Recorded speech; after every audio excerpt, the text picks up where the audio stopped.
In this video, I'm going to show you how to add the date and time in LibreOffice Impress step by step, so you can display it across your presentation slides quickly and professionally. This is really useful if you want your slides to look more polished, keep your audience informed, or make sure every slide has a consistent timestamp. If this tutorial helps, please hit the like button and subscribe for more easy software guides. Now let's jump right in. First, open LibreOffice on your computer. Once LibreOffice launches, look at the left side under Create and click Impress Presentation. If you already have a presentation that you want to edit, you can open that file instead. Either way, works the same, and you'll be able to add the date and time to your slides in just a moment. Once your presentation is open, go to the top menu and click Insert. This is where LibreOffice keeps a lot of the elements you can add to your slides, including headers, footers, and other useful slide details. From the Insert menu, click Header and Footer. This opens the settings window where you can choose what information you want displayed on your slides.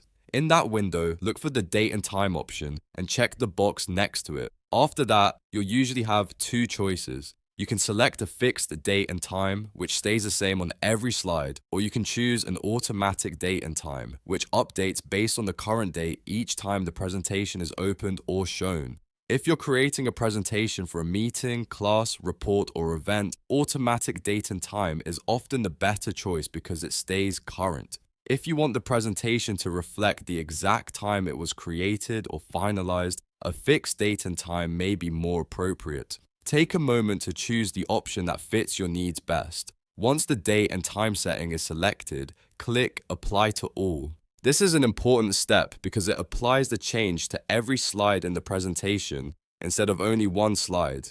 If you skip this, the date and time may only appear on the current slide, and that can make your formatting inconsistent. After you click Apply to All, LibreOffice Impress will add the date and time element to your slides automatically. You can then review your presentation to make sure it appears in the right location and looks the way you want. If needed, you can also adjust other slide layout settings later so the date and time fits neatly with your design. And that's it. You've now learned how to add the date and time in LibreOffice Impress. It only takes a few clicks once you know where to go, and it's a great way to make your presentation look more complete and organized. If this video helped you out, please give it a like, subscribe to the channel, and turn on notifications so you don't miss the next tutorial. Thanks for watching, and I'll see you in the next one.